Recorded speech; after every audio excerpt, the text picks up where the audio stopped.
दिल्ली देशाची राजधानी आणि इतिहासाचा साक्षीदार लाल किल्ला परिसर सोमवारी सायंकाळी अक्षरशः थरारला. नेहमी पर्यटकांनी आणि स्थानिकांनी गजबजलेला हा परिसर एका कारमध्ये झालेल्या भीषण स्फोटाने हादरून गेला. हा स्फोट लाल किल्ला मेट्रो स्थानकाच्या प्रवेशद्वाराजवळील सिग्नलवर झाला.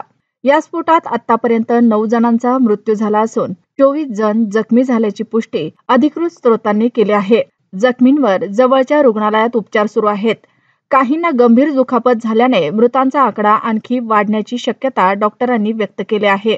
या घटनेनं देशात चिंतेचे वातावरण निर्माण झाले आहे. कारण जम्मू काश्मीरमध्ये अलीकडेच एक मोठा घातपाताचा कट उधळून लावल्याचा दावा 3 राज्याच्या पोलिसांनी केला होता.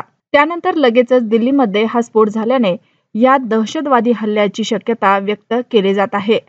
मात्र केंद्र सरकारकडून किंवा तपास यंत्रणांकडून अजूनही अधिकृतपणे दहशतवादी हल्ला असल्याची घोषणा करण्यात आलेली नाही. घटनेनंतर NIA, दिल्ली पोलिसांचे स्पेशल सेल, IB आणि स्फोटक पथके घटनास्थळी दाखल झाले आहेत. बॉम्ब स्क्वॉडनं परिसर सील केला आहे.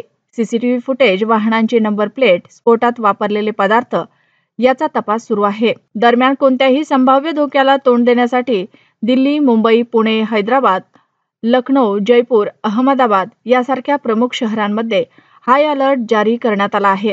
रेल्वे स्थानक, विमानतळ आणि गर्दीची ठिकाणं या ठिकाणी सुरक्षा मोठ्या प्रमाणात वाढवण्यात आली आहे.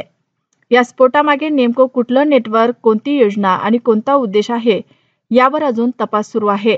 देशभराचे लक्ष आता तपास यंत्रणांच्या अहवालाकडे लागले आहे.